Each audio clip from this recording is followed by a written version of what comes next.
Sud Radio Parlons Vrai chez Bourdin, 10h30, 12h30, Jean-Jacques Bourdin. Bonjour à toutes et à tous et merci d'être avec nous. C'est un plaisir de vous retrouver tous les matins, vous le savez. Pendant 2 heures, nous regardons l'actualité, nous écoutons et surtout vos témoignages. 0826 300 300. Nous avons besoin de vous, et vous avez besoin de vous. Je veux dire par là que lorsque vous témoignez, vous êtes utile pour tout le monde. Par exemple, avec cette journée de grève, de manifestation contre la réforme des retraites. Alors que se passe-t-il chez vous ? Comment ça se passe ? Vous nous dites, que faites-vous ? Vous sentez-vous concerné ? Est-ce que vous êtes gréviste ou pas ? La France à l'arrêt, les premiers pénalisés, ce sont les Français les plus modestes, dit Elisabeth Borne. A-t-elle raison ou tort ? Est-ce qu'il y a des blocages sur les routes, blocages des raffineries, blocages de ronds-points ? Vous nous dites, vos infos sont utiles pour tout le monde. 0826 300 300. Nous allons évidemment consacrer une bonne partie de ces 2 heures à cette situation face à cette réforme des retraites qui se poursuit. L'examen se poursuit au Sénat. Pas de pénurie à la pompe pour l'instant. Blocage des raffineries, mais pas de pénurie à la pompe pour l'instant. Dans les transports, est-ce que la grève est très suivie ou pas ? Vous nous dites aussi, est-ce que vous soutenez tout simplement la grève ou pas ? La grève sera-t-elle reconduite ou pas ? Nous allons poser toutes ces questions. 11h, 12h, débat. Est-ce que le gouvernement doit écouter la rue et retirer sa réforme ? Est-ce que les syndicats abattent leur dernière carte pour dire stop à la réforme ? Si la réforme est adoptée, la mobilisation sera-t-elle maintenue ? Nous allons ouvrir le débat tout à l'heure entre 11h et midi avec plusieurs invités. Et puis, que se passe-t-il dans les lycées notamment et chez les étudiants ? Là encore, nous aurons à midi comme invité l'un des responsables du personnel de direction de l'éducation nationale. Vous savez que ce syndicat regroupe les principaux et les proviseurs de collèges. Dans quel monde vit-on ? C'est notre petit rendez-vous quotidien, juste après les titres de ces 2 heures. Dans quel monde vit-on avec vous, Félix Mathieu ? Nous partons pour le Québec, parce qu'une vidéo, écoutez bien, sème le trouble au Québec. On peut voir sur cette vidéo une adolescente faire vapoter un bébé avant de publier la vidéo sur les réseaux sociaux. Oui, quand tu n'as rien à faire et que tu décides de faire fumer un bébé de 16 mois, voilà ce qu'on peut lire en légende de cette vidéo publiée sur Instagram. L'auteur de la séquence, en tout cas, semble très amusé par la situation. La scène est d'autant plus choquée au Québec qu'elle se déroule dans une garderie. Et le bébé tousse. Oui, il tousse, oui. Et ça se déroule dans une garderie, c'est ce que nous apprend le journal de Montréal. Oui, un établissement de la ville de Mirabel au Québec, une garderie qui n'est pas reconnue par le ministère de la Famille, précise un porte-parole, qui annonce d'ailleurs l'ouverture d'une enquête. La santé, la sécurité des enfants sont une priorité absolue, dit-il. Ironie de l'histoire, cette garderie d'enfants non agréée, donc, précise sur son site offrir un lieu sans fumée pour la santé des enfants. C'est raté, Signe des temps, quelques jours plus tôt, une vidéo similaire avait choqué cette fois en Australie. Une jeune maman y avait fait vapoter un bébé âgé de 11 mois. Et d'ailleurs, que ce soit à 11 mois ou à 16 mois, ça fait tousser les bébés, effectivement, dans tous les cas. Qui a fait vapoter un bébé de 11 mois. Ouais. Non, mais tout ça pour faire le buzz sur les réseaux sociaux. Oui, c'est ça, pour amuser la galerie. Uniquement. Bien, il est 10h35. Dans quel monde vit-on ? Cette rubrique, tous les jours, nous en apprend de belles. Bien, passons à cette réforme des retraites et à la contestation. Journée de grève, de manifestation contre la réforme. Les syndicats ont mis le paquet pour que cette journée soit réussie. Ils sont tous unis, vous le savez. Et dans les raffineries, ça bloque. Blocage de toutes les raffineries françaises. Quelles conséquences à la pompe ? Nous sommes avec Francis Pousse, qui est président de la branche Station-Service Énergie Nouvelle de Mobiliance. Francis Pousse, bonjour. Bonjour. Merci d'être avec nous. On se retrouve. 11 000 stations-service en France. Vous représentez à peu près la moitié de ces stations-service, Francis Pousse. Dites-moi, pas de pénurie à la pompe pour l'instant ? Non, pas de pénurie à la pompe, puisque le mouvement a été anticipé dans toute la logistique pétrolière et en particulier dans les stations-service. Donc, l'ensemble des stations-service a rempli du mieux qu'elle pouvait ces cuves pour prévoir effectivement quelques jours difficiles a priori. Ça veut dire qu'il y a des réserves dans toutes les stations ? Mais ça veut dire que vous avez une capacité de stockage qui est heureusement supérieure à un jour de vente. Donc tout le monde s'est efforcé d'avoir des stocks le plus haut possible. C'est pas toujours facile parce que ça représente aussi de la trésorerie, mais de façon à servir au mieux la population qui a quand même envie de bouger et besoin de bouger. Et besoin de bouger. Vous avez combien de jours de réserve ? C'est très variable selon la taille de la station-service, mais c'est entre 3 et 15 jours selon le type de point de vente.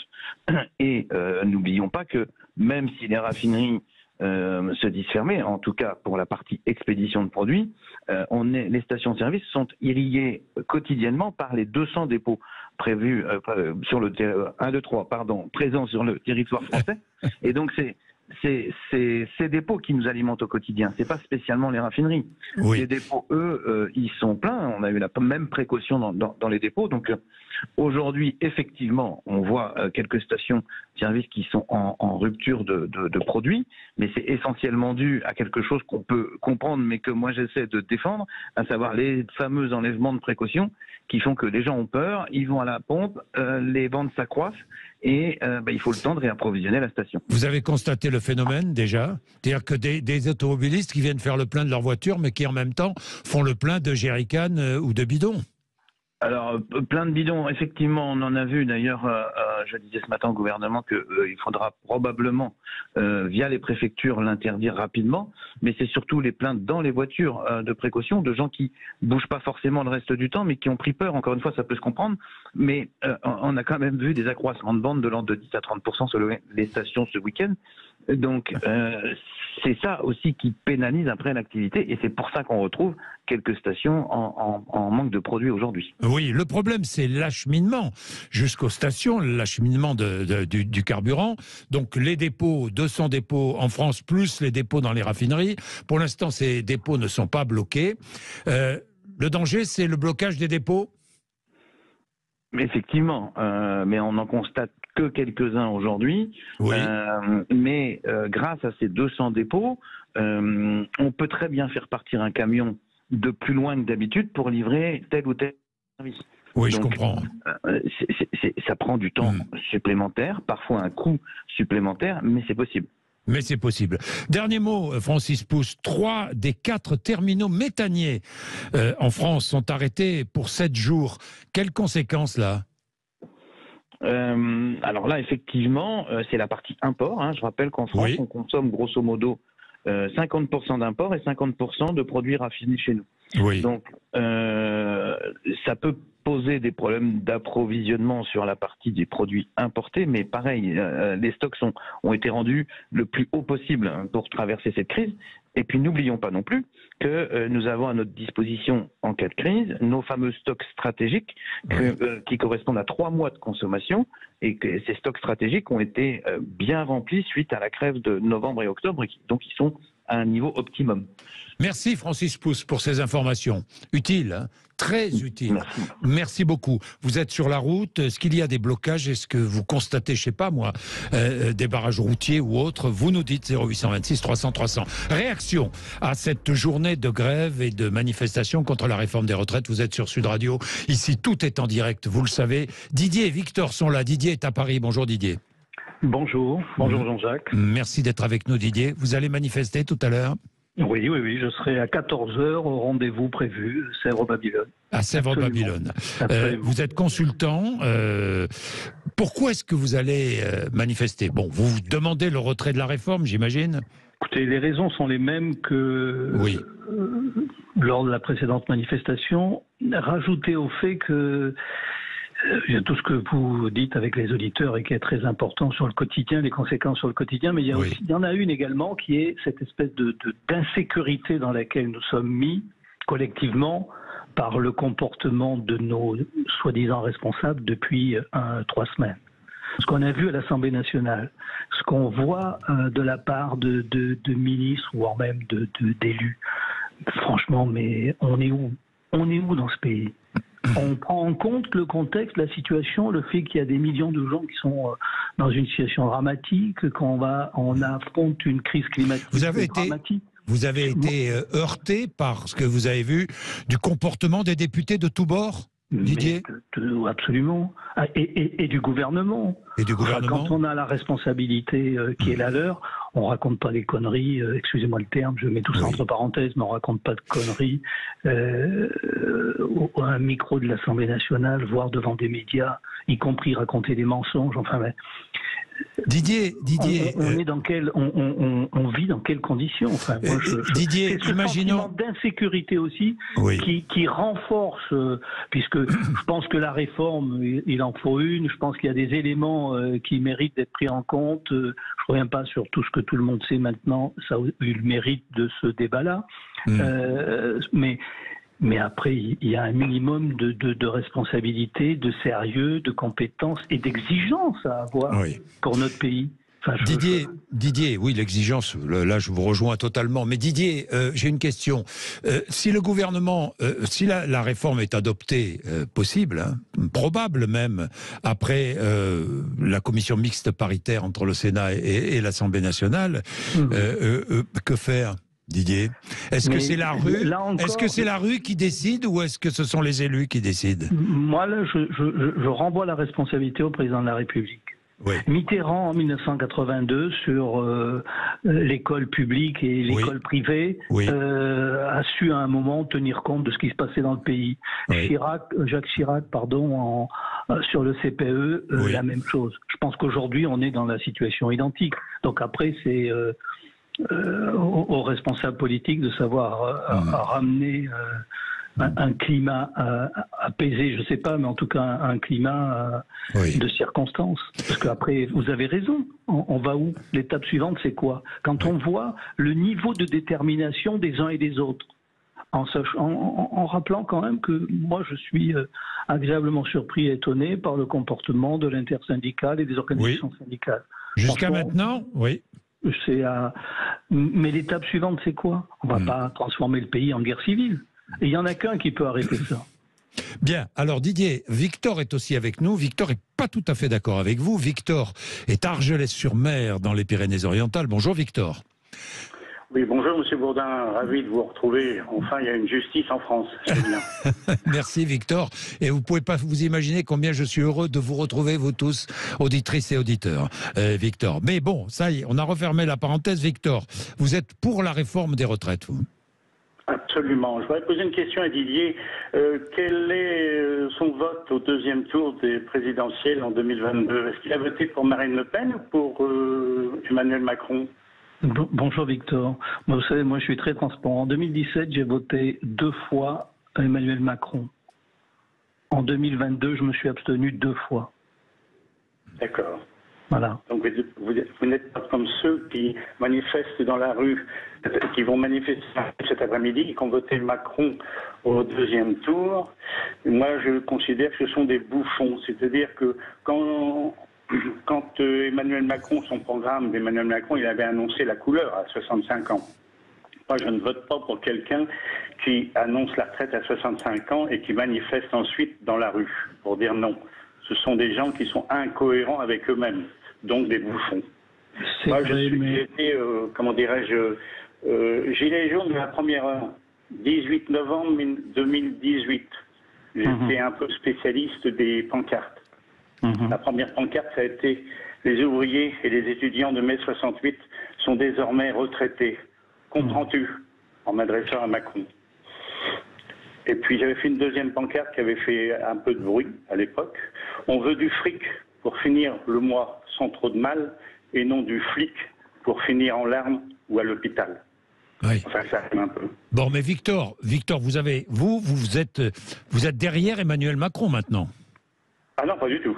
Ah bon, pas du tout. Mais vous êtes pour la réforme des retraites. La réforme des retraites. Moi, j'ai commencé à travailler, M. Bourdin, à 17 ans et demi. Oui. À l'époque, on avait 42 annuités, c'est-à-dire 168 trimestres.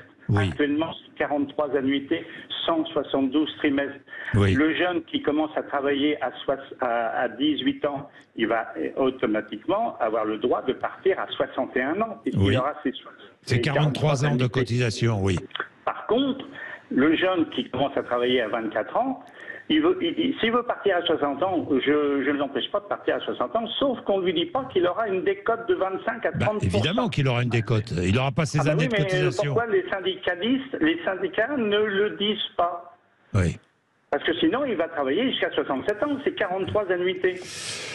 Bon, Victor, donc vous êtes pour la réforme des retraites, vous ces manifestations, vous qui avez manifesté puisque vous avez été gilet jaune. Figurez-vous, j'ai manifesté au moment des gilets jaunes et j'étais notamment à Paris et figurez-vous qu'à un moment donné, j'entends un policier dire à son collègue non, pas lui. C'est-à-dire qu'il était en train d'abasser quelqu'un et c'était un black bloc.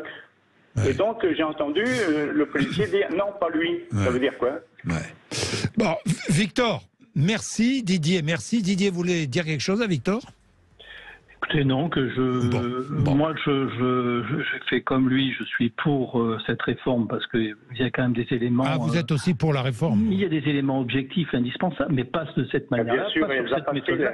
C'est quand on est un gouvernement qui, depuis 2017, il y a même eu un haut fonctionnaire, un haut commissaire aux retraites. Exact. On n'arrive pas au moment du débat et à ce moment aussi important, là, en racontant n'importe quoi. Il y avait une réforme qui avait été engagée en 2019 et qui était, me semble-t-il, une assez bonne réforme, non? La réforme par points, la première.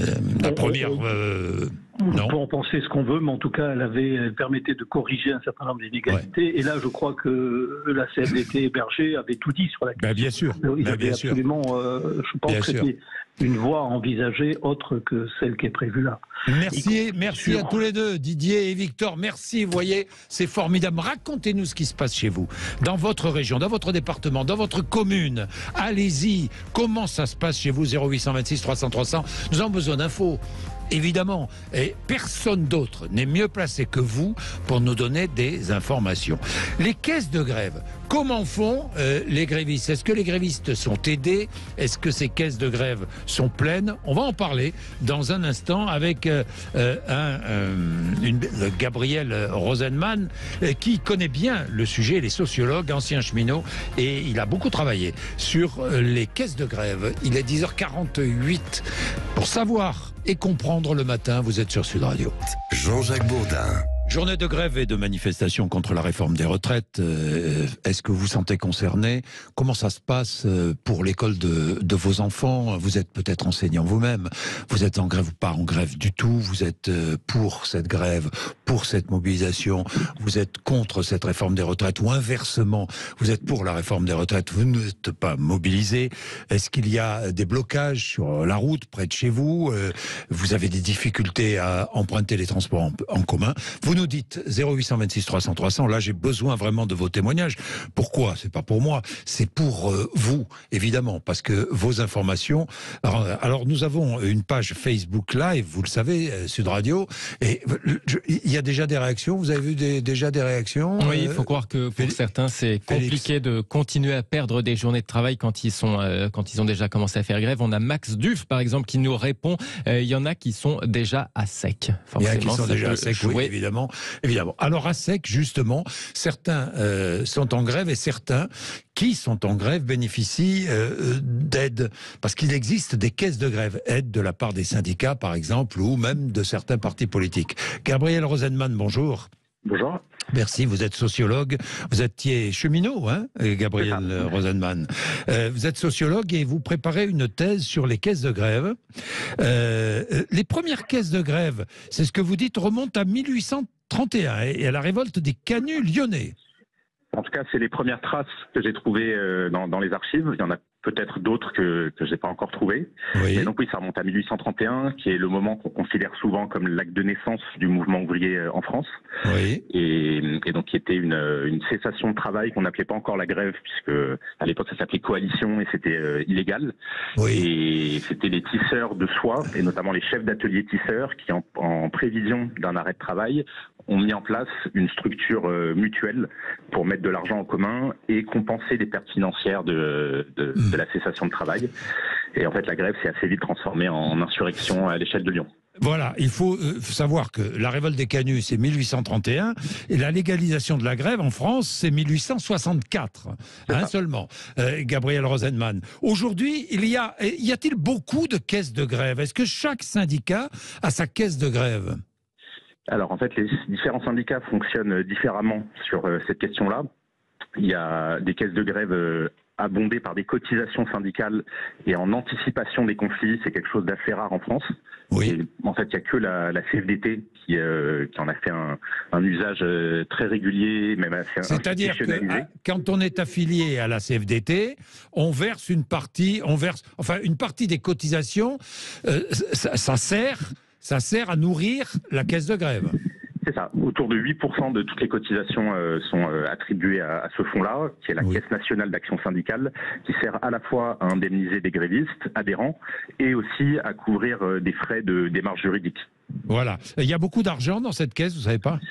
Le fonds accumulé est de l'ordre de 140 millions d'euros, mais je pense que les fonds qu'ils ont décidé de dédier, ou qu'ils estiment devoir dédier à cette grève-là, sont plus faibles que ça. C'est pas la réserve. Et les autres syndicats, comment font-ils ? Alors dans des syndicats comme la CGT ou Solidaire, c'est plutôt des collectes qui sont organisées pendant les grèves, c'est-à-dire à chaud, et donc plutôt des appels à dons, même si, dans certaines périodes ou certains métiers, il y a aussi des pratiques de caisse de grève permanente, mais c'est plus rare dans ces syndicats-là. Et de manière intéressante, depuis quelques semaines, en fait, depuis le début de cette mobilisation sur les retraites, il y a des syndicats locaux ou même des syndicats, par exemple, dans la fonction publique, au niveau de la FSU, des instituteurs ou de la CGT Éducation, qui ont créé des caisses permanentes, un peu comme une leçon de la précédente grève sur les retraites, et qui ont un rôle un peu différent des caisses traditionnelles. La plupart des caisses de grève dans l'histoire du mouvement ouvrier, c'était pour aider des grévistes à tenir pendant des grèves longues, et donc c'est surtout un signe de détermination. Bien sûr. Les caisses qui ont été créées ces derniers temps indemnisent dès le premier jour de grève et en fait visent plutôt à étendre la grève auprès de populations qui se sentent tellement prises à la gorge financièrement qu'elles ne pourraient même pas se permettre une journée. Oui. Il y a des cagnottes en ligne aussi, il y a plusieurs choses. Il y a des ventes de t-shirts, de DVD, de badges, de calendriers, des repas de fête, etc. etc. Mais qui touche ? Qui est aidé ? Pache, il faut être syndiqué pour être aidé ? Alors ça dépend des syndicats et des caisses de grève. À la CFDT, il faut être adhérent. Oui. Mais par exemple, vous parliez des cagnottes en ligne. La principale cagnotte aujourd'hui en France, qui est la Caisse de Solidarité, caisse-solidarité.fr, qui est animée par la CGT Infocom et Sudpost 92, eux ont une politique d'indemnisation de tout gréviste qui demande, syndiqué ou pas, quel que soit le syndicat et quel que soit le secteur professionnel. Donc c'est vraiment très variable d'une structure à l'autre. Voilà, c'est un élément important. Merci Gabriel Rosenman. Je souhaitais l'évoquer parce que c'est un élément important dans un conflit social d'importance comme celui que nous vivons. Merci. Et d'ailleurs, entre 11h et 12h, nous allons revenir sur le conflit et je vais poser toutes ces questions, les questions suivantes à mes invités. Est-ce que le gouvernement doit écouter la rue et retirer sa réforme ? Est-ce que c'est la rue qui prime ou est-ce que c'est l'Assemblée, les assemblées, le Parlement qui prime ? Parce que si la loi est votée, que se passe-t-il ? Est-ce que la rue doit primer sur la loi, sur l'application de la loi? Est-ce que les syndicats sont en train d'abattre leur dernière carte pour dire stop à la réforme? Qu'en pensez-vous? Si la réforme est adoptée, la mobilisation sera-t-elle maintenue? Nous allons poser toutes ces questions avec nos invités tout à l'heure. Stéphane Siro, qui est spécialiste du syndicalisme et des mouvements sociaux. Éric Haddad, qui est PDG du groupe Connect, spécialisé dans le travail par intérim. Benjamin Hamar, porte-parole de la CGT Val-de-Marne. Et Stéphane Fournier, qui est analyste chez le sondeur Cluster 17. Il est 10h58, vous êtes sur Sud Radio, vous ne ratez rien, merci. Jean-Jacques Bourdin. Il est 11h05, journée de grève, de manifestation contre la réforme des retraites, débat sur l'antenne de Sud Radio. Vous savez que j'aime bien les débats qui réunissent des spécialistes, des hommes ou des femmes qui connaissent les sujets et le sujet abordé. C'est le cas aujourd'hui. Nous allons parler donc de cette journée de manifestation et de grève. Mettre l'économie à genoux pour bloquer la réforme des retraites, c'est ce que demande et ce que veut la CGT. Est-ce qu'il faut aller aussi loin? Est-ce que, je ne sais pas, quelle sera la suite de cette journée, si elle est réussie? Nous allons parler de tout cela avec nos invités. Benjamin Hamar, porte-parole de la CGT Val-de-Marne. Bonjour. Bonjour. Merci d'être avec nous. Éric Eric Haddad, PDG du groupe Connect, spécialisé dans le travail par intérim. Bonjour. Bonjour. Et Stéphane Fournier, qui est analyste de sondage chez Cluster 17. Bonjour. Bonjour. Je vais revenir vers vous parce que vous avez un sondage sur les deux grands leaders syndicaux qui ont une bonne image d'ailleurs.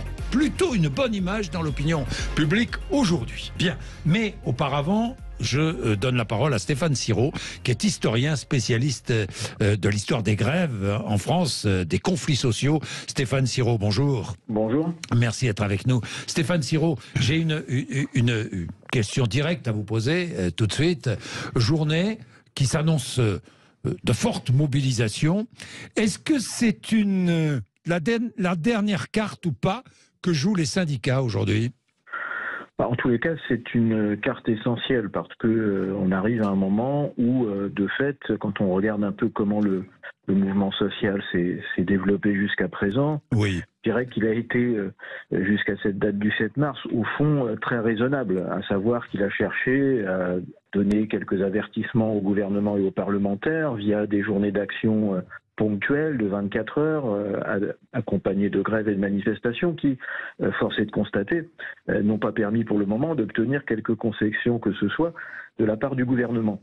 Et donc on arrive à mon sens à un point en quelque sorte qui pourrait être un point de bascule, comme ça s'était produit d'ailleurs dans de précédents mouvements, qui consiste tout simplement à chercher à faire monter le rapport de force au regard du fait que précisément les avertissements répétés qui ont été donnés depuis le mois de janvier n'ont pas permis d'aboutir à des concessions majeures ou à un retrait du projet qui est demandé par l'intersyndicale.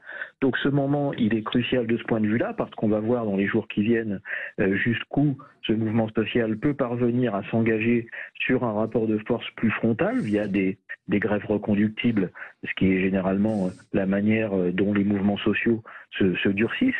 Et par ailleurs, il y a une chronologie qui est la chronologie parlementaire. Hein. Les débats sont censés s'arrêter le 26 mars, ce qui fait que par ailleurs, il y a aussi ce calendrier qui est une espèce de course contre la montre que le gouvernement a voulu engager en adoptant la méthode qui a été choisie, c'est-à-dire d'aller le plus vite possible dans la perspective de chercher à décourager en quelque sorte le mouvement social. Bien, alors Stéphane Siro, il y a, regardons les faits, il y a une commission mixte paritaire qui sera réunie, 7 députés, 7 sénateurs, et un texte commun aux deux chambres sera dégagé. Et c'est ce texte-là qui sera voté ou pas voté en définitive. Ensuite, bon, la loi sera promulguée ou pas promulguée, nous verrons bien, elle sera retirée ou pas retirée. Aujourd'hui, vous dites, c'est une journée clé, en quelque sorte, à la fois pour les syndicats, pour l'unité syndicale aussi, hein, Stéphane Siro?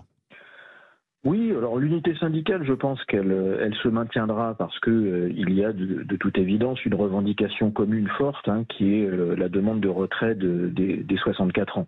Vous dites sans doute cela parce que il est vrai que la CFDT, en tout cas par la voix de Laurent Berger, fait entendre un discours selon lequel elle n'est pas forcément favorable à la reconduction des grèves. On peut donc avoir ce point de vue-là développé par l'intersyndicale qui peut tout à fait continuer comme elle l'a fait jusqu'à présent à appeler à d'autres journées de mobilisation. Mais il y a parallèlement à cela les secteurs professionnels.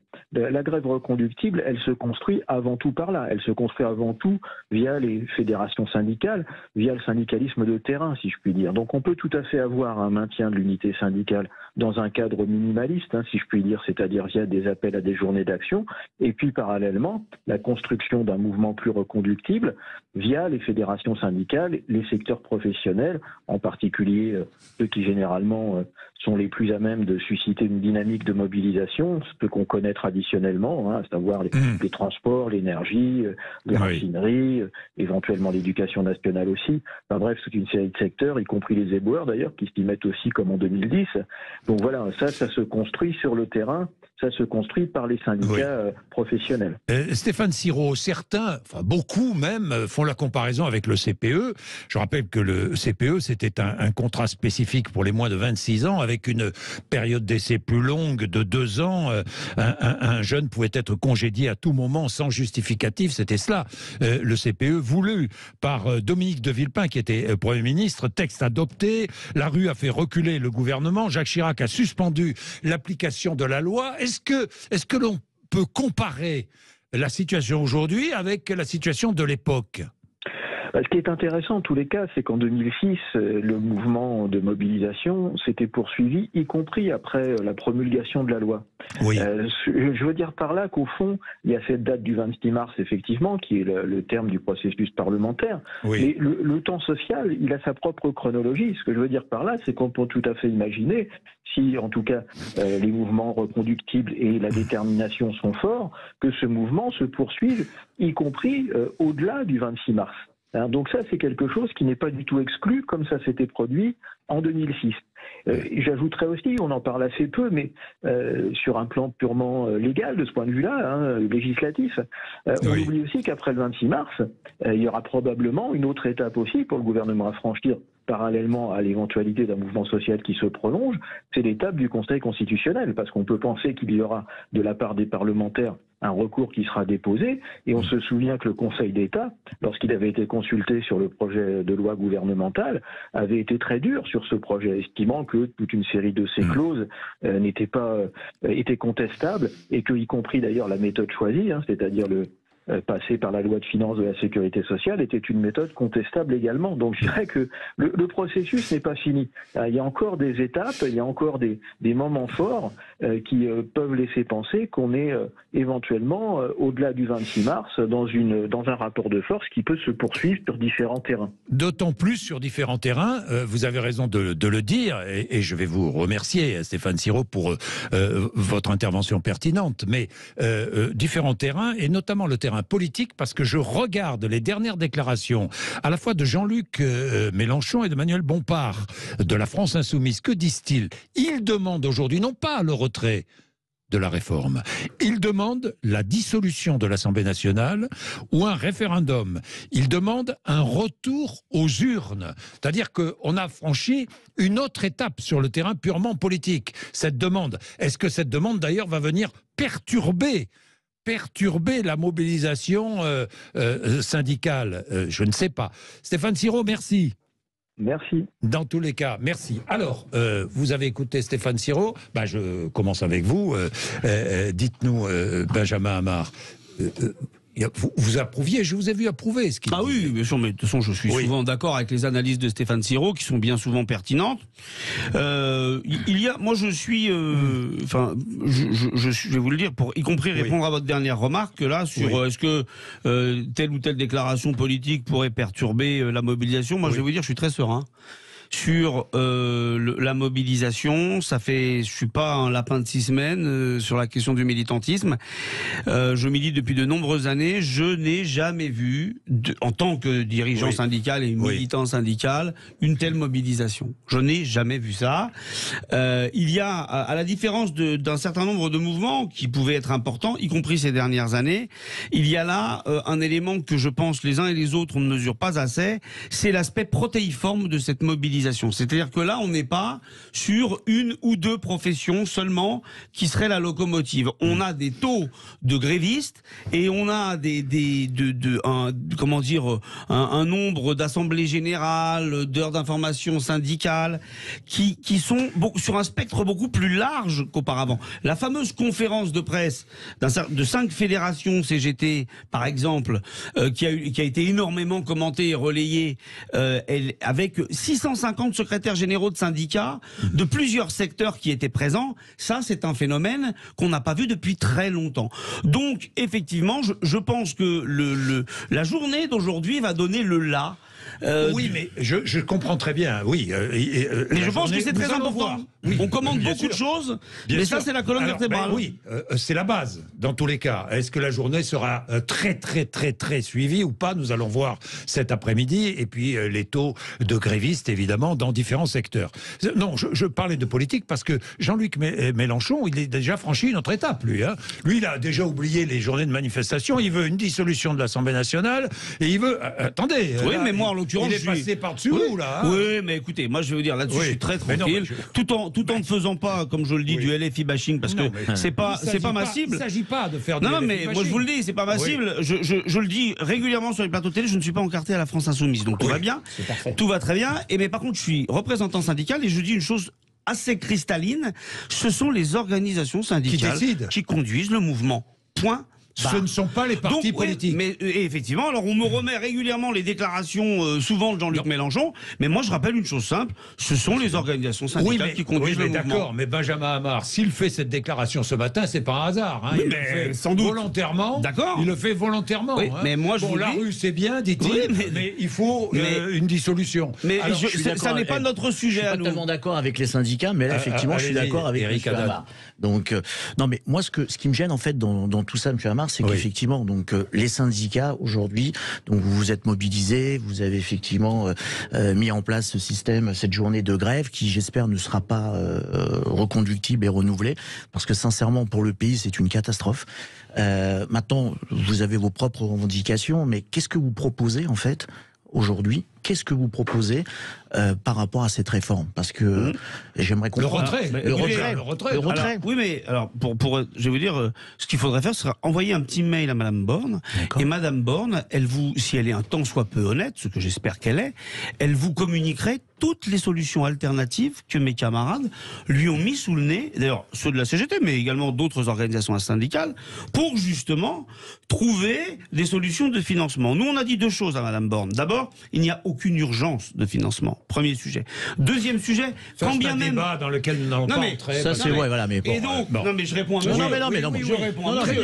Et derrière, nous avons développé toute une série de solutions alternatives et le gouvernement nous a dit, écoutez, ça nous intéresse pas. Ça fait des mois, monsieur Sirot l'a dit, ça fait des mois que nous prévenons le gouvernement. Attention, on va se mobiliser. Puis ensuite, on leur a dit, là, on est des journées de mobilisation espacées de quelques jours. Attention, on va monter le curseur. On monte le curseur. Donc, vos inquiétudes sur l'économie, il faut pas m'en parler à moi, il faut en parler au gouvernement. Si, je vous en parle à vous. Mais non, parce que le responsable de la situation, c'est le gouvernement. Non, mais attendez, le responsable, aujourd'hui, Emmanuel Macron a été nommé président avec effectivement son programme élu. Avec son programme. Oui, je suis pas d'accord avec votre analyse. On est d'accord. Aujourd'hui, en attendant, il applique son programme. Ça n'était pas le cœur de la campagne présidentielle. C'était peut-être pas le cœur, mais ça faisait partie effectivement d'un... face à Marine Le Pen. Non, mais d'accord, mais je suis désolé, ça marche pas. On est d'accord, mais en attendant, il est président de la République. Moi, je vais vous dire. Vous avez voté pour lui? Non, moi, au second tour, je me suis abstenu. Bon, d'accord. Bon, vous auriez voté quand même pour lui contre Marine Le Pen, mais c'est pas grave. Merci de me dire ce que je dois faire en tant que citoyen, en tant que leader syndical. Faites-moi une liste. Non, je vous ai pas une liste. Je vous donnais juste mon point de vue, c'est tout. Et j'essaierai de vous donner satisfaction. Non, mais attendez, je vous explique. Donc, il a été élu président de la République, ok? Aujourd'hui, effectivement, cette loi va être présentée. Si elle est promulguée, elle est en discussion, etc. S'il y a une majorité au sein de l'Assemblée nationale et du Sénat, est-ce que vous allez continuer, effectivement, en fait, vos grèves et vos mobilisations? C'est la question que je voudrais savoir. Parce que là, pour moi, on entrerait dans un débat antidémocratique. La loi est adoptée, mais pour vous répondre, est-ce qu'il faut continuer? Alors moi, après, c'est pas moi qui décide tout seul. Je vous donne mon avis. Je vous donne mon avis. De mon point de vue, il faudra continuer jusqu'au retrait, y compris si la loi... L'exemple du CPE est un très bon exemple. Il n'y en a pas eu 50, mais il y a eu celui-là. Et je vous le dis, monsieur, tranquillement, cette loi est une loi scélérate, régressive, et le responsable de la situation, c'est le gouvernement, et nous, on va jouer notre rôle de syndicaliste. Notre rôle, c'est d'empêcher que les gens bossent 2 ans de plus. 11h19, vous intervenez. 0826 300 300. Je vais donner la parole à Stéphane Fournier dans un instant. Vous appelez. Olivier, par exemple, est déjà là. Il est à Sigean dans l'Aude. Il est bouché. Il est en colère contre les grévistes et les syndicats qui bloquent le pays. Il est 11h19. Vous êtes sur Sud Radio. À tout de suite. Jean-Jacques Bourdin. Bien, il est 11h22. Avant de prendre Olivier, Stéphane Fournier, vous êtes analyste chez Cluster 17. Vous sondez les Français régulièrement. Là, vous sortez un sondage, je crois qu'il y a 1874 personnes interrogées sur l'image des 2 grands leaders syndicaux qui se dégagent. Hein, parce que, curieusement, ce ne sont pas les politiques. Dans ce conflit, et ça rejoint ce que disait tout à l'heure Benjamin Hamar, ce sont les leaders syndicaux qui tiennent le haut du pavé, si je puis dire. Il y a Laurent Berger d'un côté et il y a Philippe Martinez de l'autre, d'ailleurs, qui vont tous les deux quitter les 2 centrales syndicales. Ils ont une bonne image auprès du public. Ils ont une bonne image, surtout Laurent Berger. Oui. 48%, j'ai vu, c'est ça, oui. 48% de bonnes opinions. C'est mieux qu'Emmanuel Macron. C'est mieux que certains politiques, c'est mieux que beaucoup de politiques, mais oui, ils ont le vent dans le dos avec ce mouvement social qui est largement soutenu. La réforme demeure extrêmement impopulaire. Ils incarnent quelque chose aussi de différent. Leur manière de parler, leur style est différente des politiques, peut-être plus proche du peuple dans un certain sens. Et Laurent Berger, effectivement, en se recentrant à gauche quelque part dans ce mouvement, mouvement en faisant preuve d'unité par rapport à la loi travail il y a 6 ou 7 ans où il avait fait un pas de côté par rapport à la CGT dans un moment où peut-être le peuple de gauche et le peuple en général était très mobilisé contre cette loi. Là, il se refait un peu la cerise, si je peux me permettre, sur ce mouvement social. Philippe Martinez, un peu moins, mais tout de même 38%, je crois, d'opinion favorable pour Philippe Martinez, qui lui aussi redore le blason de la CGT. Ce qui revient de loin. Hein. Oui, mais il est soutenu par évidemment les électeurs de gauche qui dans ce mouvement de toute façon sont extrêmement mobilisés, sont derrière la CGT quelles que soient les actions qu'elle prône. Et ce qui est intéressant pour ces deux leaders-là et en particulier pour Philippe Martinez, c'est qu'il continue à plaire quand même. Il est soutenu par une partie même assez importante de l'électorat populaire du Rassemblement national, qui sont souvent des ouvriers, des employés, souvent des classes populaires, et qui se retrouvent dans ce mouvement. Et c'est aussi d'ailleurs un des enjeux pour Marine Le Pen. On voit bien qu'elle est ambivalente parce que elle doit séduire deux pans de son électorat qui sont pas forcément d'accord. Et en tout cas, effectivement, Philippe Martinez et Laurent Berger s'en sortent plutôt bien. Stéphane Fournier, imaginons la loi est adoptée par le Parlement, ensuite promulgation. Bon, on peut toujours retirer une loi, abroger une loi, ça c'est le président de la République qui décidera ensuite. Sur le plan purement politique, si la contestation demeure, quelle solution a-t-il ? Le président de la République ? Oui. Vous dites, vous, un référendum, mais un référendum sur les institutions. Pourquoi dites-vous cela ? Je pense que c'est une bonne voie de sortie pour lui. Un peu de la même manière que sur les Gilets jaunes, il s'en était sorti avec ce grand débat, en reparlant directement au peuple. D'une certaine manière, je pense qu'il va essayer de refaire la même chose, c'est-à-dire qu'il va essayer d'outrepasser le Parlement, notamment s'il va sur un référendum sur des questions très majoritaires dans le pays. Supprimer par exemple un tiers des parlementaires, c'est extrêmement majoritaire. En jouant ce jeu-là, il pourrait retrouver l'oreille du peuple, mettre le Parlement face à responsabilité, cliver également la gauche et l'extrême droite et souder sa coalition. Oui, mais d'accord, mais c'est pas une réponse à la réforme des retraites. C'est cynique et politique, mais c'est cynique et politique, c'est un lieu commun. Oui, mais le cynisme en politique, ça existe. C'est une voie. J'en vois pas l'intérêt. Oui, mais je vois pas trop l'intérêt parce que c'est la réforme des retraites. Est-ce qu'il la retire ou pas cette réforme ? Moi, je pense que si Emmanuel Macron s'entête, à la fin, de toutes les façons, ce sera. Je pense que c'est une faute politique majeure qu'a fait Emmanuel Macron. En l'occurrence, dans son entourage proche, on le sait, on lit la presse, dans son entourage proche, il y a des gens qui ne voulaient pas de cette réforme, qui lui disaient que ça n'était certainement pas une bonne idée. Qui voulaient la réforme précédente, parce que c'était une réforme différente. Et qui disaient, là, le contexte a changé, etc. Emmanuel Macron s'entête. Honnêtement, je vous assure, vu que vous êtes sondeur, moi je remets sur la table les chiffres qui sont hallucinants sur le soutien des sondés concernant le blocage, concernant la grève reconductible. Ça, je peux vous assurer que ça ne s'est pas vu depuis très longtemps. Alors, est-ce que c'est responsable vouloir bloquer le pays ? Non, c'est pas responsable. Pour moi, c'est pas responsable. Et puis, comme je vous disais tout à l'heure, j'aimerais savoir, et on verra ce soir les chiffres, effectivement, de la mobilisation, et surtout, en fait, la répartition de cette mobilisation. Moi, j'aimerais connaître si aujourd'hui, ceux qui manifestent et qui font grève sont plus dans le domaine public que dans le domaine privé, parce que je peux vous dire qu'avec mon propre échantillonnage, alors c'est peut-être pas l'échantillonnage français, mais moi je fais travailler aujourd'hui plus de 1700 personnes, comme je vous le disais tout à l'heure, monsieur Amar, je peux vous dire que ce matin, c'était la catastrophe, parce que pas d'école, pas d'enfants à garder, pas de nounou, pour se déplacer c'était l'enfer, etc. Alors je peux vous dire que économiquement, c'est dramatique. Et si elle se reconduit, mais bon, vous êtes dans vos idées, je respecte le fait que vous soyez dans vos idées.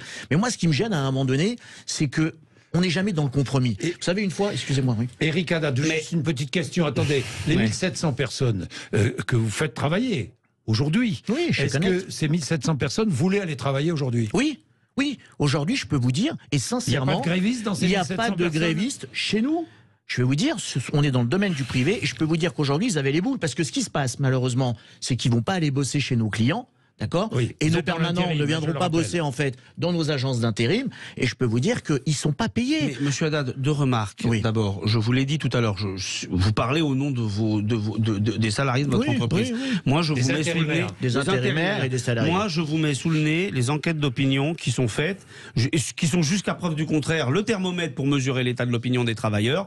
Et je vous le redis, peut-être que ça ne vous plaît pas, mais c'est le réel. Lénine disait les faits sont têtus. Donc on va regarder les faits.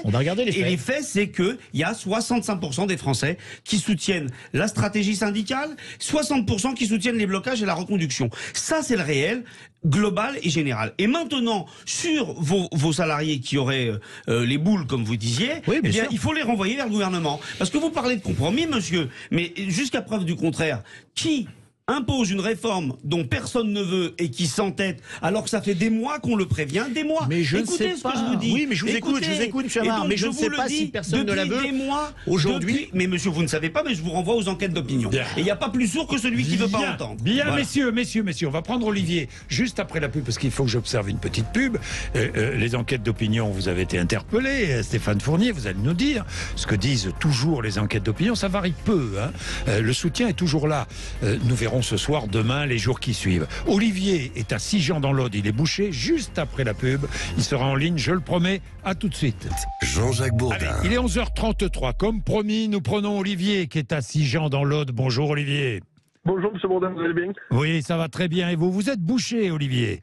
Oui, c'est ça. Et en colère contre les grévistes et les syndicats qui bloquent le pays? C'est ça, exactement ça.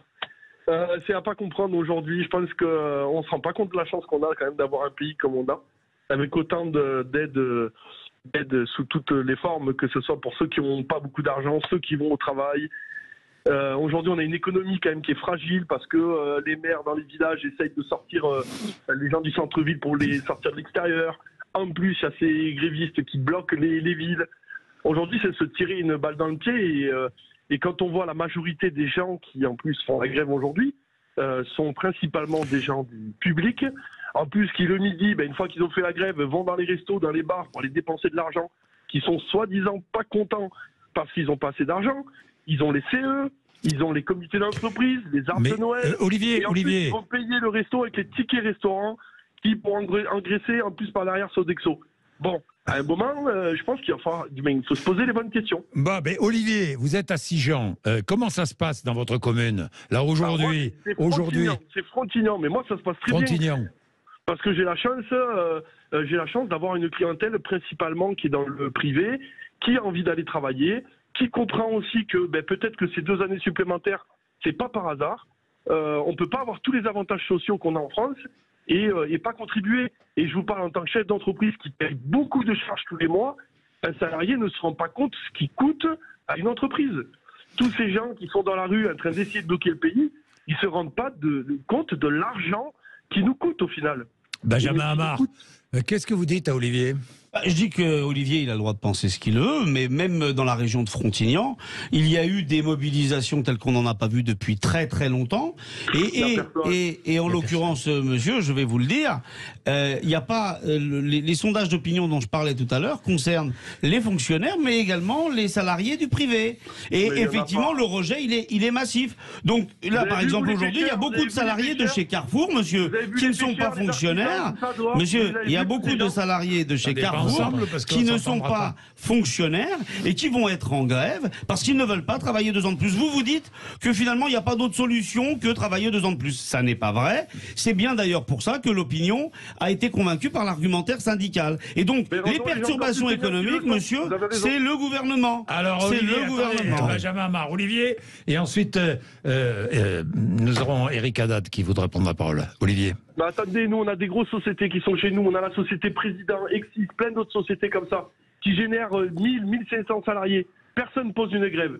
Personne. Tout le monde est content d'aller au travail. Et à côté, on a des gens qui viennent nous emmerder parce qu'ils travaillent à la RATP et dans tous ces services publics, qui viennent dépenser le midi quand ils font leurs manifestations. Mais monsieur, ils ont le droit de faire de grève. C'est un droit constitutionnel, la grève. Ils vous posent problème et vous les insultez en disant qu'ils vous emmerdent, mais c'est un droit constitutionnel, c'est une liberté fondamentale. Et ça vous pose problème, mais c'est, en l'occurrence, c'est vous qui empiétez sur les libertés d'autrui. Voilà. Non, je suis pas d'accord avec vous. Non, c'est normal, monsieur. C'est normal, attendez. monsieur est employeur comme vous. Ah bah exactement, monsieur est employeur comme nous et on est fiers effectivement d'être employeur parce que je peux vous dire qu'aujourd'hui on apporte de la valeur ajoutée à notre pays. Je ne sais pas par qui vous êtes payé, monsieur Amar. Je ne sais pas si pendant que vous faites grève, excusez-moi, je sais pas. Attendez, monsieur. C'est les travailleurs qui la font avec les patrons. Non mais là, vous dites que c'est vous qui produisez la richesse. Vous savez comment sont payés les CSE. Vous savez comment sont payés. C'est pas vous que je vais apprendre ça. C'est grâce au capital, monsieur, puisque ce sont nous les chefs d'entreprise et nos entreprises. C'est une conquête sociale, les CSE. Mais c'est parfait. On a été les chercher avec les dents. Non mais attendez, mais c'est parfait. Alors je vais vous dire. Rien donné sur un plateau. Attendez, monsieur Amar, je vais vous dire. Mais c'est parfait parce que je suis pour les CSE, parce qu'on apporte effectivement un service à nos collaborateurs. Rappelez ce qu'est un CSE. Oui, un comité social économique. Il n'y a pas de problème. Moi, juste la question que je vous pose, c'est par qui vous êtes payé, vous? Est-ce que quand vous êtes en grève, vous êtes payé ou pas? Et tous les grévistes en fait de la fonction publique sont... des fake news. Alors. Non, pas des fake news. Je sais pas. Je vous pose la question. Vous êtes un spécialiste puisque vous êtes représentant. Non, j'ai pas d'angoisse. Quand je fais grève, monsieur, je n'ai aucune angoisse, monsieur Amar. Voilà ma réponse. Ah bah alors c'est parfait.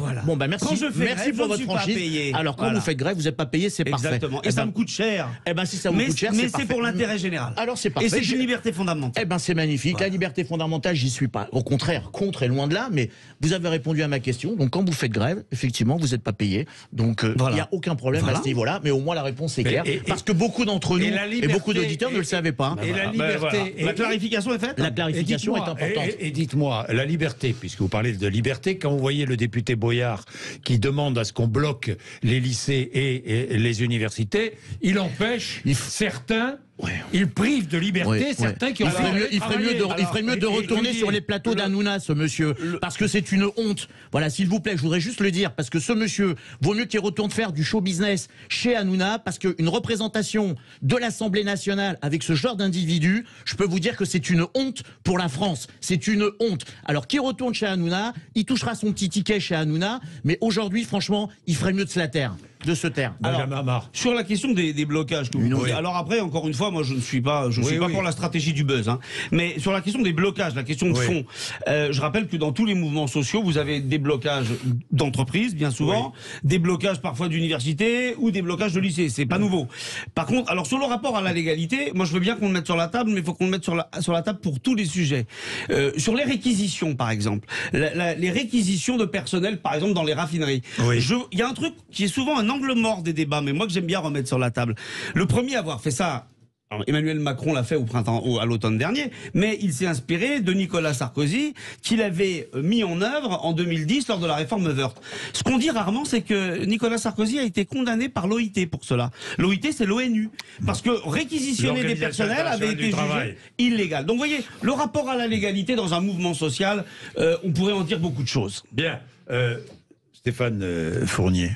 Au milieu de ce débat, que dites-vous? Vous dites que cette réforme est toujours très contestée par l'opinion publique. Toujours. Ça ne bouge pas. Est-ce que ça, depuis le début de la contestation... Ça n'a pas bougé quasiment d'un iota. C'est d'ailleurs assez impressionnant. Étonnant. Est-ce que c'est exceptionnel? C'est assez rare, c'est assez exceptionnel. À mon avis, c'est dû à deux raisons. La première, c'est que...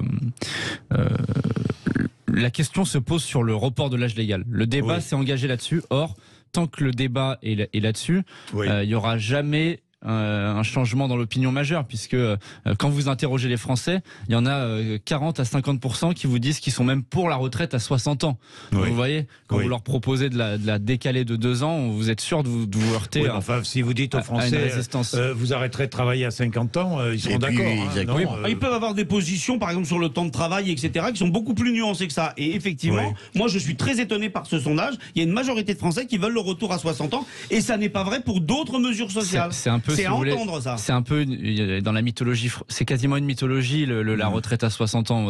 Comme si vous vouliez retoucher un peu les 35 heures, on sait que c'est très difficile. Donc il y a ce phénomène-là. Et l'autre phénomène, c'est que le gouvernement a du mal à rentrer en communication avec les Français. On voit que ça patine.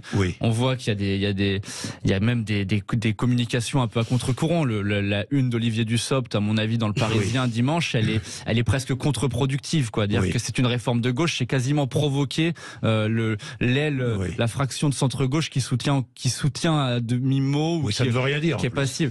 Ça ne veut rien dire. Donc vous voyez, c'est du baratin en boîte. Oui, je comprends. C'est compliqué. Oui, et Eric Haddad, il a ajouté quelque chose. Non, on était alors, vous savez ce qu'on va faire que le monsieur que vous avez interviewé. Alors, Francis, on va prendre Francis, qui est en désaccord avec Olivier, notre boucher de Frontigné. Francis, lui, est à Polestre, c'est dans les Pyrénées-Orientales. Ancien artisan. Bonjour, Francis. Oui, bonjour. Bonjour. Oui, effectivement, j'ai entendu Olivier, le boucher de Sijan, intervenir. Oui. Moi, je suis pas tout à fait d'accord avec lui. Je dirais même que je suis en total désaccord avec lui. Oui. Aujourd'hui, les gens n'acceptent pas cette réforme des retraites telle qu'elle est présentée parce que c'est une injustice profonde. C'est totalement insupportable. Et moi, comme je disais tout à l'heure au monsieur qui m'a reçu au téléphone, j'ai commencé à travailler à 14 ans. Oui. J'ai 58 ans. Je devais partir normalement dans 2 ans en partant en retraite anticipée, c'est-à-dire à 60. Je vais aller jusqu'à 62. Et aujourd'hui, on me demande d'aller jusqu'à 64 ans. Mais ça dépend. Vous êtes entré en apprentissage à 14 ans. Non. Vous savez, moi je vais vous expliquer. Ça dépend de votre durée de cotisation, Francis. Hein. J'ai les annuités, j'ai tout ce qu'il faut. Alors, si vous avez tout ce qu'il faut, 43 ans de cotisation, vous partez à la retraite. Mais comme je l'expliquais, on a aujourd'hui affaire à un gouvernement d'entêtés. Monsieur Macron en tête. C'est un gouvernement d'escrocs. Ce sont des escrocs. Ils ont menti aux Français toute leur mandature, la précédente et celle qui est en cours. Ils continuent à nous mentir. Mais Francis, votre position... Monsieur Macron voudrait dire, il pourra partir en disant, moi j'ai fait cette retraite. En ayant mis la France à feu et à sang, il pourra se targuer de dire, moi j'ai fait la retraite. Mais Francis, voilà. J'ai une question à vous poser. J'ai une question à vous poser. Est-ce que vous êtes contre la réforme des retraites ou est-ce que vous êtes avant la réforme des retraites finalement c'est pas le principal sujet. Est-ce que vous êtes à fond anti-Macron avant tout? Oh non, je suis pas anti-Macron. Vous savez, pour moi, ça reste le président de la République. La fonction mérite d'être respectée. Le bonhomme peut-être un petit peu moins, mais la fonction mérite d'être respectée. Je suis quelqu'un de fortement républicain et j'aime mon pays plus qu'autre chose, comme on dit. Mais la réforme des retraites, c'est un scandale profond. C'est totalement injuste. C'est injuste. Ce n'est pas dans la forme où elle est présentée, ce n'est pas supportable. Et en plus, ils ne veulent pas entendre la rue. Moi, je vote. Je le disais, je vote depuis des années à droite parce que c'est mon opinion, mais ça n'engage que moi. Oui. Mais M. Macron, il voudrait faire croire qu'il est de droite, mais il ne l'est pas. Il est plutôt... non, mais alors, est-ce que la rue... Alors, je vous pose une question, Francis. Est-ce que la rue prime sur les urnes? À un moment donné, oui. N'oublions pas que M. Macron a été élu avec 23% des électeurs. Le reste, ce sont des gens qui ont voté contre le Front National, c'est tout. C'est pas comme ça que la démocratie, elle n'est pas faite comme ça. Il aurait fallu refaire les élections d'ailleurs. Parce que quand on voit aujourd'hui l'abstention qu'il y a, on devrait rendre le vote obligatoire. Ah, ça c'est un autre débat. Rentre le vote obligatoire. Moi j'y suis assez favorable, je dois dire. Mais enfin bon, je sais pas, vous êtes d'accord tous autour de la table? Benjamin? Non, je sais pas, ça nécessite... Enfin, je pense qu'il faudrait quand même réfléchir un petit peu aux motivations de l'abstention. Parce qu'il y a l'abstention, il y a celui qui ne va pas voter parce que ça ne l'intéresse pas. Et il y a celui qui ne veut pas voter parce qu'il est finalement... Il a une défiance globale vis-à-vis de la politique. Oui. Et c'est pas pareil. Et donc je pense qu'on devrait plutôt se demander quelle est la responsabilité des politiques dans l'essor de l'abstention. Vous avez raison, Benjamin Amar. Il y a la responsabilité du citoyen aussi. Il y a la responsabilité du politique et il y a la responsabilité... Mais justement, là, en l'occurrence, dans cette proposition-là, on culpabilise seulement ceux qui ne vont pas voter, alors même que dans les motivations de ceux qui ne vont pas voter, il y a des choses éminemment politiques. Bon, c'est très politique aussi, hein, Stéphane Fournier, ce qui se passe en ce moment. Bon, on parle beaucoup des syndicats, de cette réforme des retraites, mais il y a en ce moment, c'est un tournant de la vie politique française. Hein. Ça peut être un tournant parce que le gros risque, il est pour Emmanuel Macron, il est sur une fragmentation de sa coalition. C'est-à-dire que ça peut être une parenthèse. C'est-à-dire que ce qu'on a connu, c'est-à-dire une réunification du centre-gauche et du centre-droit sur un grand centre comme ça, une tripartition de la vie politique française, c'est une anomalie à l'échelle de la Ve République. Et puis on entend beaucoup, il a été élu par 25% du corps électoral. Oui, d'accord, mais personne ne pouvait être élu avec plus de 25% du corps électoral. Tout à fait. Dans le paysage politique français. Mais c'est comme ça la démocratie. Dans beaucoup de pays, oui, mais alors, comme ça. Monsieur Bourdin, dans ces cas-là, moi j'entends ce que vous dites, mais quand on a un paysage politique aussi fragmenté, quand on sait très bien qu'on a bénéficié d'un vote, du vote rejet contre l'extrême droite, rappelez-vous ce qu'a dit Emmanuel Macron au soir de son élection. Il dit « cette élection m'oblige ». C'est-à-dire qu'il a bien mesuré la chose. Alors si cette élection vous oblige, si vous êtes conscient de ce qui s'est passé, pourquoi vous mettez en place une réforme aussi clivante dont personne ne veut et qui ne se justifie pas par la problématique du financement? Eh bien vous êtes un irresponsable si vous faites ça. Et vous ne pouvez pas arguer de votre vote, ça ne marche pas, ça n'imprime pas et ça n'imprimera pas. Bien, il est 11h46, à tout de suite. Merci Francis, merci Olivier. D'autres auditeurs, 0826 300 300 et nous continuons notre débat, à tout de suite. Jean-Jacques Bourdin. Bien, pendant la pub, on a beaucoup parlé du député Boyard, mais on ne va pas parler du député Boyard parce que je vais en reparler juste après les infos de midi avec mon invité Didier Georges, qui est secrétaire national du syndicat national du personnel de direction de l'éducation nationale, qui réagit parce que les lycées sont concernés et bien sûr il réagit, il condamne d'ailleurs les propos de Louis Boyard. Il sera avec nous tout à l'heure à 12h05. Mais revenons moi sur le fond, parce que c'est bien beau tout ça. Mélenchon qui nous parle de dissolution de l'Assemblée nationale, Boyard qui lui fait le buzz volontairement, il fait le buzz volontairement. Tout ça, ça détourne l'attention de quoi? De la réalité. Réforme des retraites, forte mobilisation aujourd'hui, grève aujourd'hui, et la réalité, elle est là. Mais vous posiez une question tout à l'heure, et Benjamin Hamar a répondu. Si aujourd'hui c'est un succès, vous allez poursuivre évidemment avec des grèves reconductibles. Je ne sais pas si l'unité syndicale se poursuivra. Nous verrons bien ce soir.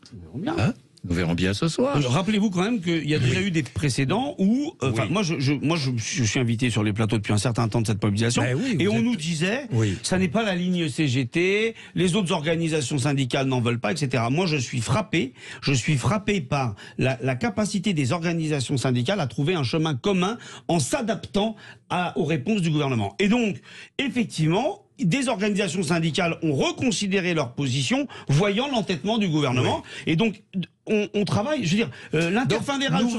Donc, nouvelle journée, si aujourd'hui c'est un succès, nouvelle journée de manifestation. Bien sûr, prenons un exemple précis, dans le secteur des cheminots, par exemple, nouvelle galère. Monsieur Bourdin, dans le secteur des cheminots, par exemple, toutes les organisations syndicales représentatives ont signé effectivement un chemin vers la reconduction. Toutes, pas que la CGT. C'est également le cas effectivement de l'UNSA, c'est également le cas de la CFDT, etc. Toujours les mêmes. Toujours les mêmes qui nous prennent en otage. Alors écoutez, la prise d'otage. Oui, excusez-moi, mais non, mais c'est une réalité. C'est une vieille tarte à la crème. Mais les régimes spéciaux, les prises d'otage, monsieur, c'est du terrorisme. Qu'est-ce que vous faites des régimes spéciaux? Qualifier les organisations syndicales représentatives, faire un parallèle avec des actes terroristes, ça vous déshonore, je vous le dis tranquillement.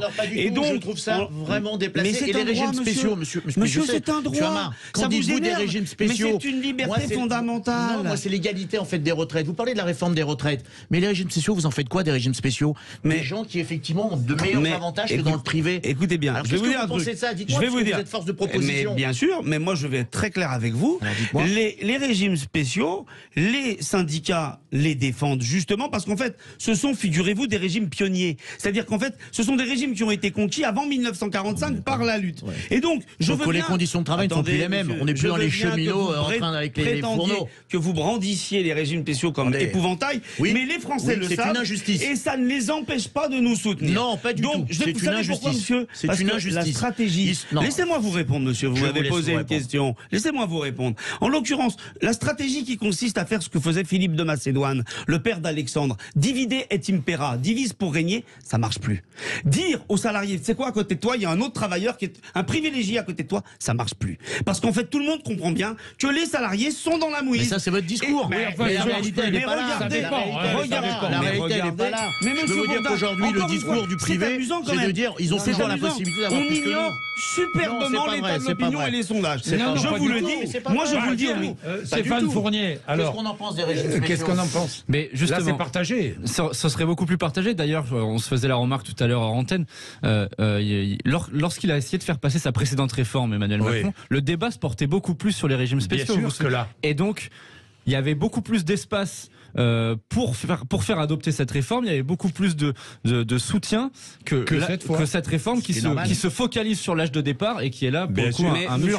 Monsieur Fournier, est-ce qu'on peut rappeler l'état de l'opinion sur la précédente réforme? Moi, je vous fais un fact-checking. Je le dis ici à l'antenne. La précédente réforme, y compris à travers la problématique de la réforme par points, c'était 65 à 68% de Français qui n'en voulaient pas. Malgré le mantra sur les régimes spéciaux, ça ne marchait pas. C'est vrai, mais il n'y avait pas la même mobilisation, il n'y avait pas le même espace politique. Il y a eu des mois de mobilisation de décembre à février. Voilà. Il y avait plus d'espace pour la faire. Donc je veux bien qu'on refasse le passé. Elle était beaucoup moins forte. Non, mais attendez, on a quand même eu des journées de très très forte mobilisation, et y compris pendant les vacances. Bien, je voudrais terminer notre débat. Enfin, bon, on va pas conclure là, hein, parce qu'on va attendre. Ce sont les faits qui nous diront l'avenir. Mais Sébastien, lui, a un témoignage à nous apporter, puisque on a abordé très vite, comme ça, entre parenthèses, le vote obligatoire. Eh bien, Sébastien est belge. Il nous a appelé. Il a voulu témoigner. Bonjour Sébastien. Bonjour Jean-Jacques Bourdin. Je suis vraiment ravi de vous avoir au téléphone parce que ça fait des années que je vous écoute, d'abord sur RMC et puis maintenant... Merci beaucoup Sébastien. Merci. Sébastien, vous êtes plaquiste, vous êtes belge, vous êtes arrivé en France il y a 3 ans et en Belgique, on le sait, vous avez le vote obligatoire. Exactement. Mais je voulais d'abord revenir sur... je suis venu en France d'abord en 2007. Donc j'ai connu encore une France tranquille, on va dire. Oui. Et là, je vois vraiment la décrépitude de la France, parce qu'il y a ce jeu de vote blanc qui n'est pas pris en compte, en fait. Et donc, du coup, chaque fois, c'est le même discours. Hein. C'était avec Sarkozy déjà à l'époque, avec Hollande, pareil. Chaque fois, on nous oppose le RN, et ce qui fait qu'au final, le vote ne compte pas. Si le vote était obligatoire et qu'on devait prendre en considération les votes posés dans l'urne, peut-être que le débat ne serait plus le même. Oui. Peut-être qu'il y aurait une évolution. Mais vraiment... alors, Sébastien, vous, en Belgique, vous votiez systématiquement? Oui, de toute façon, c'est obligatoire. Si on c'est obligatoire. Et si on ne vote pas, que se passe-t-il? On a une amende. On a une amende. Oui, parce qu'on est registré au niveau des communes, enfin donc vous appelez ça mairie, et donc voilà, on est attendu à voter. Et donc quand on vient, on pose son vote, et donc là il y a le recteur, enfin celui qui a été désigné par un tribunal, qui vote, qui dit oui, lui il a voté, et puis après derrière. Si t'as pas été voté, t'es pénalisé. Ouais. Voilà. Merci Sébastien, merci, je vous coupe parce que il est déjà 57, c'est une solution. Mais bon, là on a dévié un petit peu. Bon, merci, je voulais vous remercier tous les trois. Nous aurons l'occasion. Merci à vous. Nous aurons l'occasion évidemment de reparler parce qu'on n'a pas fini avec cette histoire de réforme des retraites. Nous allons voir ce que va donner cette journée de mobilisation avec les chiffres ce soir et la suite ces prochains jours. Merci Benjamin Amar. Merci. Et Eric Haddad et Stéphane Fournier. Merci d'avoir été avec nous. Merci à vous. Et à toutes celles et ceux qui ont écouté ou qui ont appelé 0826 300 300. Je vais recevoir après-midi donc le représentant du syndicat national des personnels de direction de l'éducation nationale. Ça veut dire le représentant des principaux de collèges et des proviseurs de lycée, 11h57. Jean-Jacques Bourdin. Bien, il est 12h07, 6e journée de mobilisation nationale contre la réforme des retraites. Alors, regardons chez les enseignants, les chiffres viennent de tomber selon le ministère. 32% de grévistes, 32,71% de grévistes, 35,35% dans le primaire et 30% dans le secondaire, collège et lycée. Les syndicats, eux, annonce des taux de grévistes de 60% dans le premier et le second degré. Le taux de grévistes le plus élevé chez les enseignants date du 19 janvier. Il y avait un peu plus de grévistes le 19 janvier. Pour parler de cela et pour parler de l'annonce et de l'appel du député LFI Louis Boyard, vous savez, qui avait qui a appelé à une mobilisation dans les lycées. Il appelle au blocus des lycées et des universités. Eh bien, dans un instant, je reçois le représentant du syndicat national du personnel de l'éducation, de direction de l'éducation nationale. Il est secrétaire national, Didier Georges. Il est lui-même proviseur d'un lycée dans le 17e arrondissement de Paris. Il est avec nous dans un instant, 12h08. Vous ne raterez rien. Et réagissez. 0826 300 300. Justement, dans les écoles, les collèges, les lycées, comment ça se passe? Racontez-nous. Est-ce que beaucoup de cantines sont fermées? Ça vous pose problème? Comment vous êtes-vous organisé organisé. Allez-y, 0826 300 300, à tout de suite. Jean-Jacques Bourdin. Bien, notre invité Didier Georges, secrétaire national du syndicat national du personnel de direction de l'éducation nationale, c'est-à-dire représentant des principaux de collège et des proviseurs de lycée. Didier Georges, bonjour. Bonjour. Vous êtes vous-même proviseur d'un lycée culinaire. Hein, dans le 17e, comment s'appelle votre lycée? Lycée Jean Drouin. Le lycée Jean Drouin, dans le 17e arrondissement de Paris. Vous-même, est-ce que vous êtes en grève? Oui, à titre personnel, à titre personnel, oui. Mais mes fonctions m'obligent à assurer quand même la sécurité des biens et des personnes et la continuité du service public. Donc je travaille avec mes collaborateurs pour que tout se déroule bien. Vous travaillez, vous êtes en grève, mais vous travaillez. C'est ça.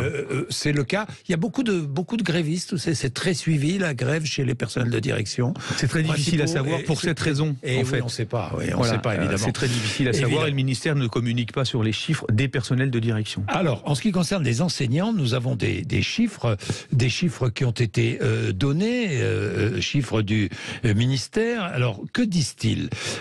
32% d'enseignants grévistes en moyenne, 32,71% dit le ministère, 35,35% dans le primaire et 30,09% dans le secondaire, donc collège et lycée. Vous êtes concernés.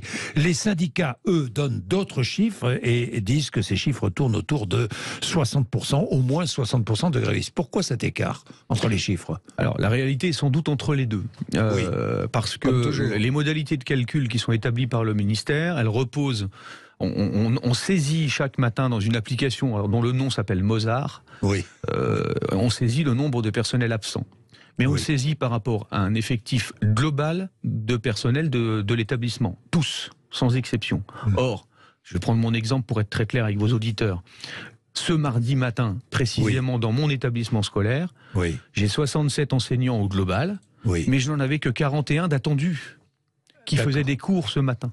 Il y avait donc 41 enseignants qui étaient concernés par la journée ce matin. C'est cela. Donc quand je rentre 10 ou 12 grévistes par rapport à 65, ça ne donne pas le même taux que si c'est 10 grévistes par rapport à 41. Évidemment. Voilà. Bien, vous avez beaucoup de grévistes dans votre établissement? Assez peu ce matin, mais une école hôtelière, c'est un régime un peu particulier. Oui. Et vous vous êtes organisé, vous, dans votre établissement, vous proposez des cours distanciel. Alors aujourd'hui, on a fait le choix du distanciel puisque la situation qui était annoncée dans les transports et les modalités d'acheminement de mes élèves, moi je recrute sur l'ensemble de l'Île-de-France, fait qu'on a préféré privilégier la solution du distanciel. Oui, privilégier la solution du distanciel, privilégiée de plus en plus depuis le Covid. Hein. Beaucoup d'établissements se sont organisés. Vous savez maintenant. Le Covid nous a imposé une modalité de travail qu'on ne connaissait pas auparavant. Je mettrais au défi quiconque de me parler de visioconférence avant la crise du Covid. On n'en faisait absolument jamais. Maintenant, c'est presque rentré dans les mœurs, hein, si je peux me permettre. Alors, on l'évite le plus possible, parce que rien ne vaut le présentiel, rien ne vaut la présence physique d'un enseignant auprès de ses lycéens, de ses étudiants ou de ses collégiens. Néanmoins, dans une situation comme celle-là, quand on recrute très largement sur l'Île-de-France avec des élèves qui ont plusieurs dizaines de minutes, plusieurs heures parfois de transport le matin pour arriver au lycée, on vient de les mettre quand même dans des conditions satisfaisantes. Évidemment, évidemment. Didier Georges, donc aujourd'hui, il n'y a pas d'élèves dans votre établissement? Alors j'en ai 2 qui sont venus. Ah bon? Il y en a 2 qui sont venus. Parce qu'ils n'ont pas les moyens de la visioconférence chez eux, donc ils sont venus ils sont dans une salle avec tout l'équipement qu'on leur met à disposition pour suivre les cours à distance. Bon, et comment ça se passe pour tout le reste, toute l'organisation, le personnel autour Ça y est, on est rompu, on a des outils maintenant, on a un logiciel que tout le monde connaît, puisqu'il y a même de la pub à la télé, ce logiciel Pronote, et on peut saisir le lien de la visio qu'on organise, et puis chaque enseignant fait sa petite visio. C'est l'avenir d'ailleurs. C'est l'avenir de l'éducation. J'espère pas. Pour vous dire, je n'espère pas. Non, parce que... Parce que, encore une fois, je le répète, mais rien ne vaudra jamais la présence d'un enseignant qui peut s'asseoir à vos côtés pour vous aider et pour vous accompagner au mieux quand vous êtes en difficulté. Alors, vous êtes responsable, évidemment, de votre établissement, de la vie dans votre établissement et autour de votre établissement. Quand un établissement est bloqué, est-ce que le principal, là, je m'adresse au secrétaire national du syndicat, est-ce que le principal ou le proviseur est responsable de ce qui se passe autour de l'établissement? Oui, alors on a une responsabilité qui est très mal définie juridiquement. on dit qu'on est responsable des abords immédiats de l'établissement scolaire. Des abords immédiats de l'établissement. Et c'est un flou juridique absolu, puisque moi, je ne sais pas définir les abords immédiats. L'immédiateté de l'abord m'échappe complètement. Mais évidemment. Néanmoins, voilà, en fait, dès que visuellement, on est en capacité de voir une situation qui serait alors discutable, contestable, illégale, enfin, voilà, on considère que ce sont les abords de l'établissement. Voilà. Et là, vous êtes responsable. Oui. Pour faire un trait d'humour, il vaudrait mieux être dans une impasse. On pourrait mieux maîtriser la situation. Oui. Quand on est entouré par 3 grandes rues, ça devient plus compliqué. Ça devient plus compliqué, et je ne sais pas, moi, s'il y a un trafic de drogue devant votre lycée... Vous êtes responsable ou pas? Non. Alors responsable, non. Notre responsabilité, elle peut se limiter à simplement alerter les autorités. Hein. Alerter les autorités. On a maintenant dans tous les arrondissements de Paris, mais c'est vrai aussi n'importe où sur le territoire national, on a des relations police-école qui sont très collaboratives. Et maintenant, on a souvent le téléphone portable du commissaire. On a souvent la toxicomanie d'ailleurs dans les établissements collège-lycée. C'est sociétal. C'est sociétal, mais vous y êtes confronté. Oui, un petit peu, oui, bien sûr. Un petit peu, oui, bien sûr. On en a, et je peux pas vous dire si ça augmente ou pas. J'ai le sentiment qu'on a atteint un certain palier, mais j'ai aussi le sentiment que le palier est assez haut. Mais c'est plus une impression, ça repose pas sur des données scientifiques. Et que pensez-vous de l'intervention du député Boyard, qui a appelé au blocus, notamment des lycées? Appelé au blocus, et puis qui demande à chacun de publier, d'envoyer des vidéos pour témoigner du blocus, et des vidéos seront tirées au sort, et les gagnants iront visiter l'Assemblée nationale. Que pensez-vous de cette initiative? Il y a deux choses différentes. Mettre en jeu une visite de l'Assemblée nationale pour des lycéens, je crois que la majorité des établissements, en tout cas en Ile-de-France, mais c'est sans doute vrai aussi sur le territoire national, visiter l'Assemblée nationale, c'est tout à fait possible. Il suffit de passer par son député de circonscription, ils ont des créneaux, c'est organisé, il y a même un service dédié à l'Assemblée nationale. Donc, j'allais dire, l'Assemblée nationale challenge me semble un peu discutable, encore que j'ai pas un avis très tranché sur cette question, je trouve ça discutable. Maintenant, appeler au blocus, nous, les chefs d'établissement, on est pour le respect, j'allais dire, du droit de grève ou du droit de blocus de tout le monde. Néanmoins, ça ne peut pas être au détriment de ceux qui veulent continuer à étudier, au détriment des élèves qui veulent entrer, qui veulent avoir leur cours, et qui ont ce droit incontestable. Donc dès lors que ce blocus est véritablement un empêchement pour un certain nombre d'étudiants ou de lycéens ou de collégiens d'entrer dans leur établissement scolaire, on n'est pas d'accord avec cette position, c'est pas possible.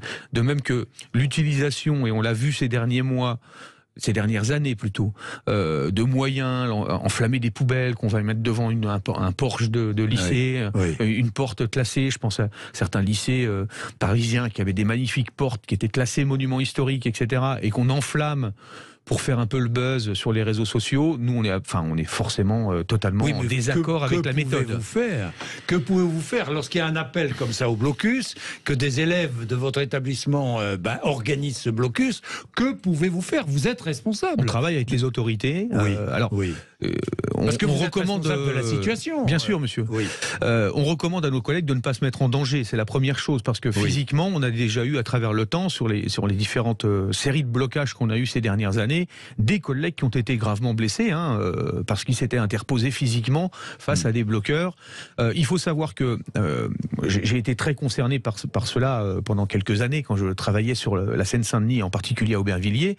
On avait souvent des élèves qui venaient bloquer les établissements scolaires, mais qui n'étaient pas eux-mêmes des élèves de l'établissement scolaire. Évidemment.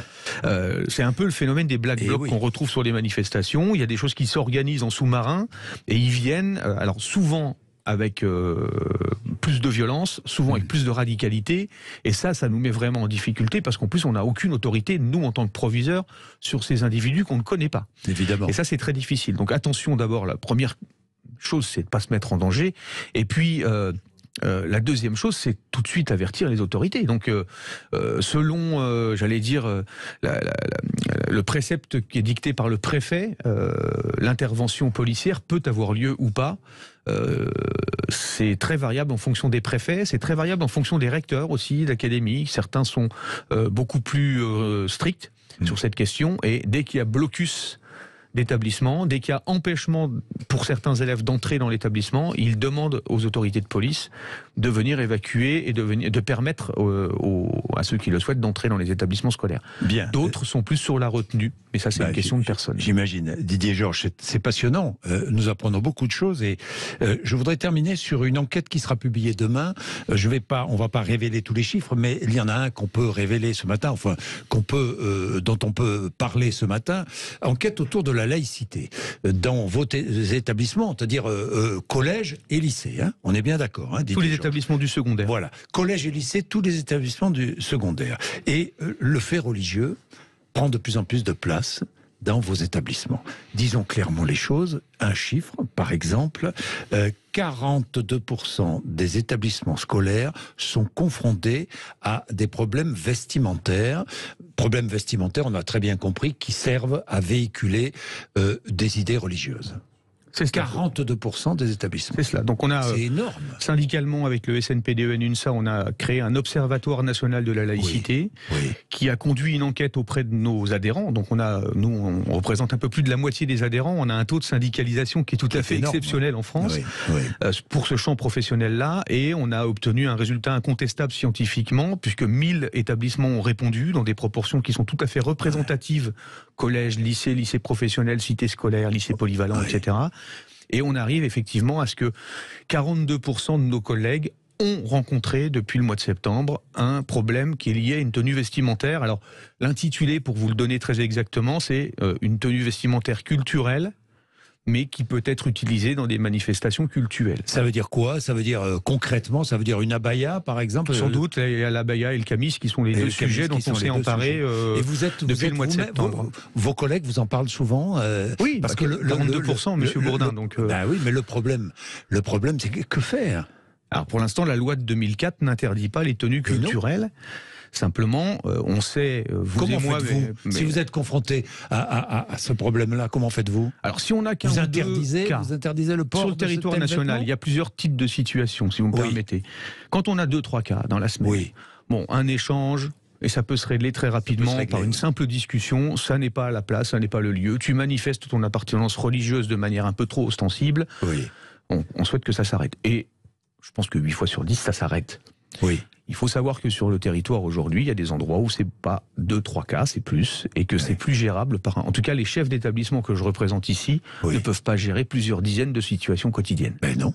Voilà. Alors, qui doit gérer? Nous attendons un changement de la loi de 2004. Qu'est-ce que vous demandez? Un changement, une évolution de la loi de 2004. C'est-à-dire demander qu'elle intègre les nouveaux signes. Une interdiction totale de... Avec elle intègre les nouveaux signes de manifestation d'une appartenance religieuse, puisque la loi, la laïcité, le principe de laïcité, c'est que chacun peut avoir ses propres convictions, et c'est ce que permet la laïcité sur un territoire comme la France, mais qu'on ne les affiche pas dans l'espace public. On ne les affiche pas à l'école. C'est-à-dire qu'on interdise la baya ou qu'on interdise le camis? On demande que le législateur se penche sur cette question, oui. Et on l'a demandé par une lettre ouverte au ministre de l'Éducation nationale. Et vous l'avez demandé à travers une lettre ouverte. Voilà. Vous avez une réponse? Non. Pas de réponse. Bon. Bah écoutez, merci Didier Georges d'être venu nous voir ce matin. Je vous en prie. Dans tous les cas, on va demain, je crois que vous publiez les résultats de cette enquête sur la laïcité dans vos établissements. Oui, le SNPDEN fera une conférence de presse demain matin en fin de matinée, et on publiera la synthèse de l'ensemble des résultats, puisqu'il n'y a pas que des choses sur les tenues vestimentaires. J'imagine. Il y a les cours, certains cours, le contenu de certains cours, les cours de gym, la piscine. Il y a quelques grands sujets. Quelques grands sujets. Bien, merci beaucoup Didier Georges d'être venu nous voir ce matin. Vous êtes sur Sud Radio. Merci de nous accompagner tous les matins. C'était un plaisir d'être là depuis 10h30. C'est l'heure d'André Berkoff.